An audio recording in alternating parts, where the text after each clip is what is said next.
caused an action that, like I said, they've never been able to reproduce.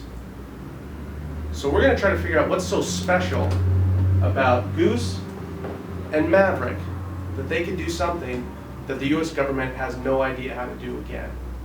Okay? So let's watch this. Top Gun was created to teach ACM, air combat maneuvering, dogfighting.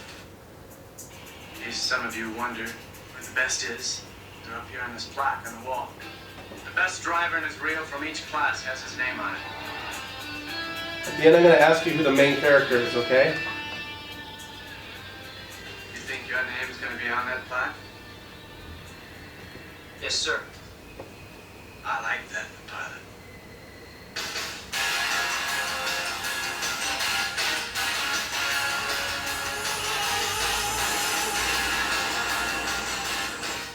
Talk to me, Goose. Roger, I got him. Contact 20 left at 30 miles, 900 knots closure.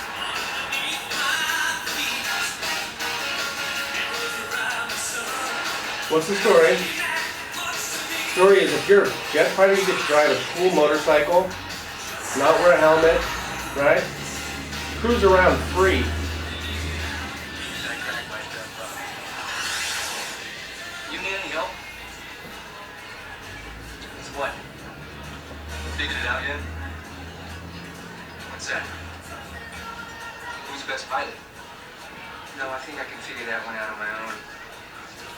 I heard that about you. You like to work alone.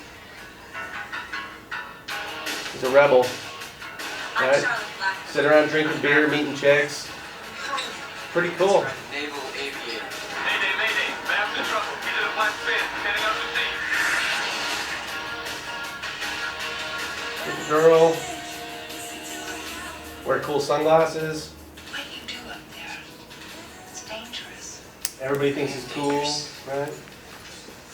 Tell him to land that plane. That's an order. Bucks authority. Instructed to land. Land immediately.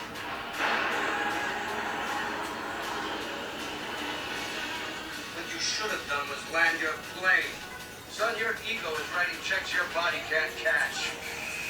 Cool, right? Gentlemen, this Takes is it to the man. about combat. There are no points for second place. On May 16th, see the most dangerous movie of 1986, Tom Cruise, Kelly McGillis, Okay. Top Gun. So, who's the main character in Top Gun? There's only one. Who's the main character? It's Tom Cruise. It's a good guess. It's wrong. You know who the main character is? The Air Force. So I grew up on an army base. Okay? This doesn't happen. You don't live like that.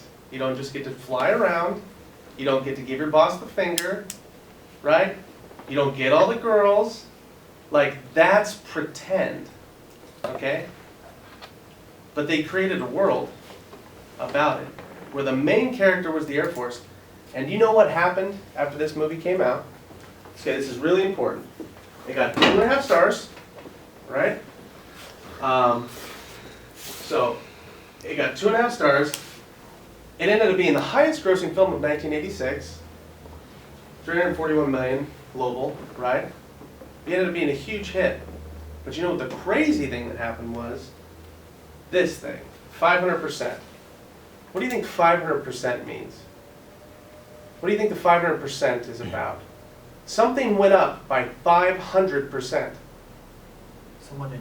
People entered the Air Force? Yes, sir. Recruitment for the Air Force went up 500%. Go watch Top Gun. Do they ever tell you that you should sign up for the Air Force? Did they tell you where to sign up for the Air Force? No, they tell you why to sign up for the Air Force. You're going to get the girl, you're going to have a cool motorcycle, you get to fly around, hang out with your buddies, drink beer, ride, and be the number one guy, right? They told you why. They never tell you how or what. Like, they don't. Right? 500%. It's something that the U.S. government's never been able to do since, is duplicate what happened after that movie came out. You know what I mean? By the way, who do you think the biggest backer financially was of that movie? The Air Force? Same answer. So you're telling me the Air Force paid for a movie? You bet. And they got results. Right? And you could say, that's manipulation, and you'd be right. They know 18-year-old kids are stupid. And if you tell them a story like this, they're going to sign up for the Air Force. Okay? And it's called propaganda, but they're good at it. They told a story, you believed it, and then you end up going in the Air Force and scrubbing the decks and not getting the girl and going, what happened? What happened is you bought in. You bought into the why without even thinking about the other two. So it's dangerous also. This whole thing's dangerous also. But the big idea is this. It's no longer good enough to simply have a great product. You must also have a great story. Okay? You might have the best product in the world, but if nobody knows about it, you're not going to sell anything. Likewise, people are is extraordinarily savvy now.